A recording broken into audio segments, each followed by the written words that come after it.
Welcome back to the Fixed Ops Roundtable. There was a time when digital retailing and the parts department may not have seemed to go together, yet here we go into 2023 and they go together very well today. With us is Mike Rich, the VP of Marketing at Revolution Parts.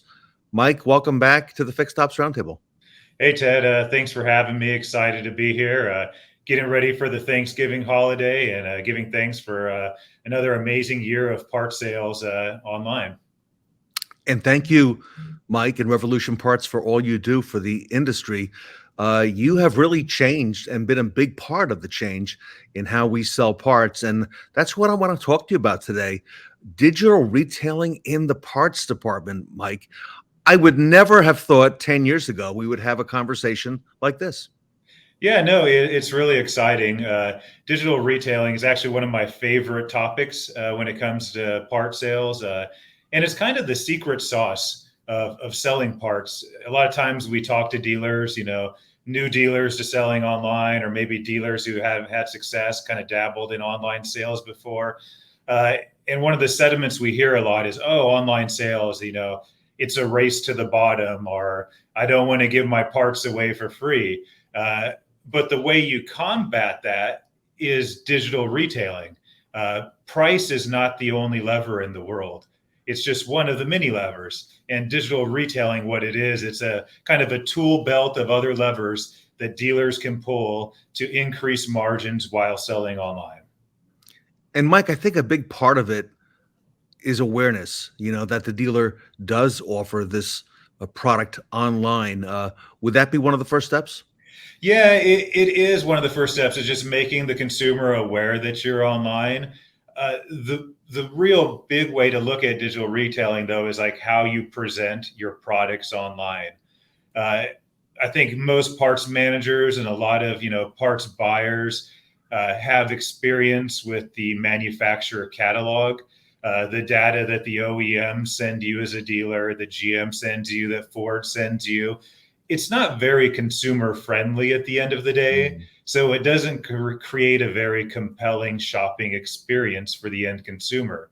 The parts in that catalog aren't presented in a way that makes it easy to find and buy what you want. So digital retailing is really taking that OEM parts data and changing the way you present it online to potential buyers. Wow. So I was going to ask you how you define digital retailing because it's really the dealer's space, to determine how they're going to go about doing that. But uh, you know, that space of digital retailing is it's really all for the dealer to identify. It is. And it's a very visual medium, I'd say, Ted. Like if you think about it on the car side or the Yes. new or used car side, like there's lots of companies out there that have technology that helps dealers do 3D imaging of cars Yes. or different angles, hot spots. So you can you as a consumer you can like click and look at the car from all types of angles. You can zoom in, you can zoom out. Uh, you would never, like if you look at a parts catalog, a lot of times you see a schematic. Sometimes you see just the OEM's brand. Like if you were selling a car, you would never put, a picture of the car up, a hand sketch picture of the car and expect someone to buy it. So really it starts with the image. So when you're selling parts online, a lot of times what we tell dealers and our most successful dealers that sell online, any parts department you walk in, I could tell you without looking at their sales data. If I walk into a parts department, if in the back of that department they have a product tent and a camera, I could tell you they're doing that right and they're on the path to success. So the first step really is taking good quality images of the stuff you're selling so the consumer can see what it looks like. One of your dealers at the last Fix Ops Roundtable, I'll mention his name, Justin Aiken at All Star Dodge Chrysler in St. Louis, talked about that. He told us how he is taking those pictures. And you know what? Other industries do it as well, Mike. The food industry does it, right? Food pictures are done, in such a way, to make it appetizing. And he was saying that for his parts operation, which is very significant, they do a lot online with Revolution Parts. They're doing the same thing. They're taking those photos. They are, and Justin's had a lot of success. He invests a lot of money in taking photos. Tasca Parts is another big customer of ours. They spend a lot of money on custom photos, And if you look at a dealer that has custom photos versus a dealer that's using the photos in the OEM parts catalog, and then you look at the price of the parts, the guy with the custom photos is typically priced higher and he's selling at a much higher rate. His conversion rates are better.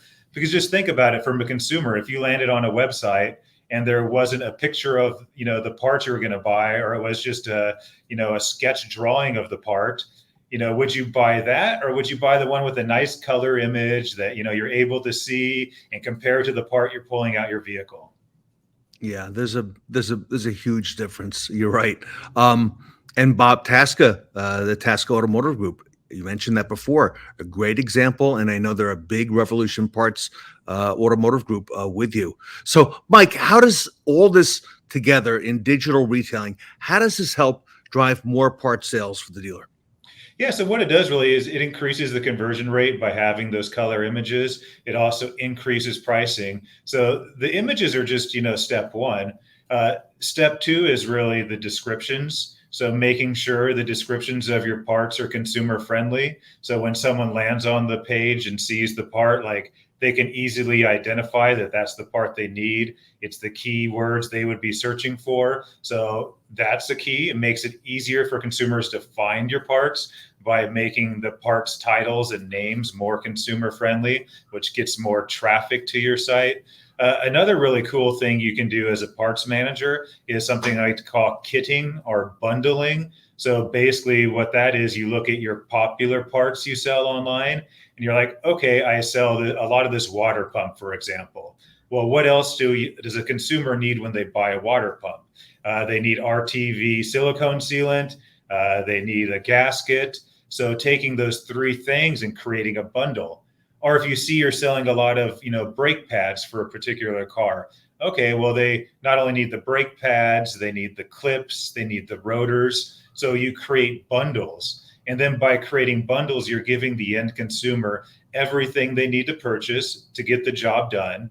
That you're making sure it all fits together so there's no returns.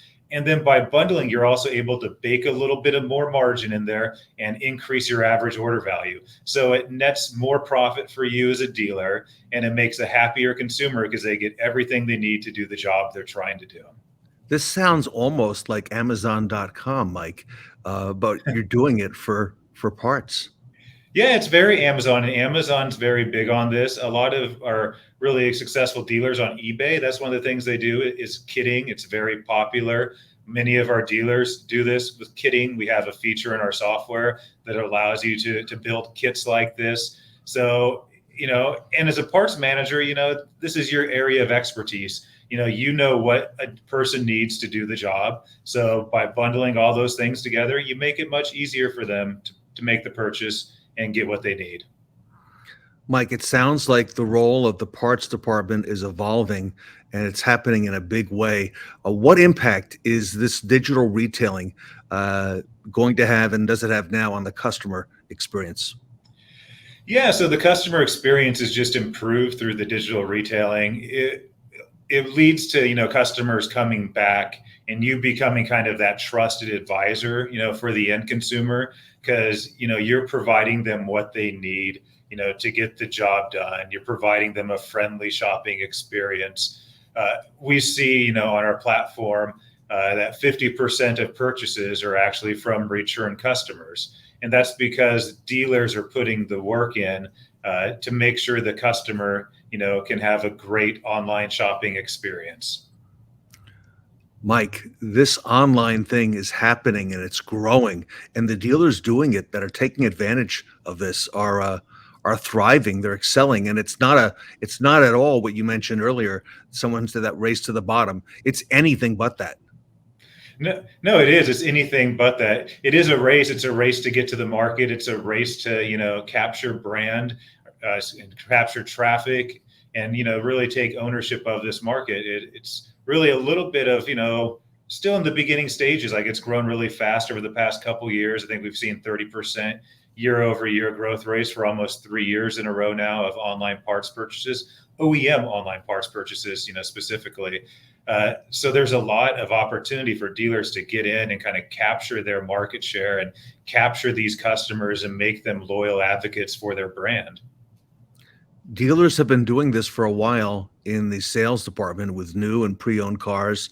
I think of different tools that have been out there for a while, V-Auto, and of course everybody's got the vehicle display images online as well.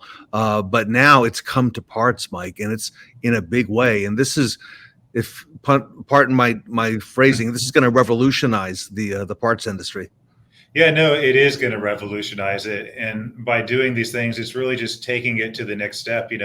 First we had parts online and just having them online was, a big step. Okay. But now, we're improving the experience. We're making it better for the consumer. You make it easier to find.